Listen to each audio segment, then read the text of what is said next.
मुंबईत 2 कोटींचं बिल थकल्यानं कंत्राटदारानं आपलं जीवन संपवलंय। वेळेत कामं करूनही पैसे मिळत नसल्यानं कंत्राटदार गजानन देवकतेंनी टोकाचं पाऊल उचलत आत्महत्या केली। बिलांसाठी 10 वेळा चक्रा माराव्या लागल्याचाही पत्रात उल्लेख आहे। गजानन देवकते हे नांदेड जिल्ह्यातील मुखेडचे होते, मात्र कंत्राटदाराचं काम सुरू केल्यानंतरही ते नवी मुंबईतील उल्वेमध्ये वास्तव्याला आले होते।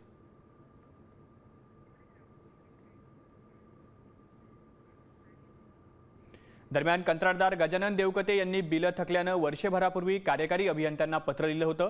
या पत्रात नक्की काय म्हटलंय पाहूयात। प्रति माननीय श्री विद्याधर पाटसकर साहेब, कार्यकारी अभियंता, इलाखा शहर मुंबई। विषय आम्ही जगावं कसं आणि काय करावं याबाबत वरील विषयी पत्र सादर करतो की मी एक फार लहान ठेकेदार आहे। सार्वजनिक बांधकाम विभागात मिळतील तेवढी कामं करून भेटतील तेवढे पैसे घेऊन माझं घर, परिवार आणि उदरनिर्वाह चालवावा लागतो।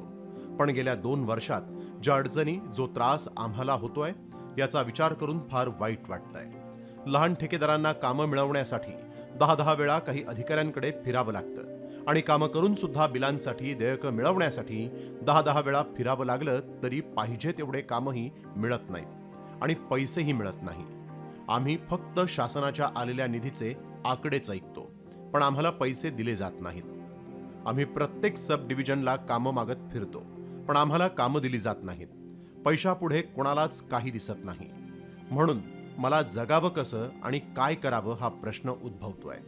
आमच्यावर उपासमारीची वेळ माननीय साहेब आपण येऊ देऊ नये आणि आम्हाला सहकार्य करावं ही विनंती। आपलाच गजानन देवकते।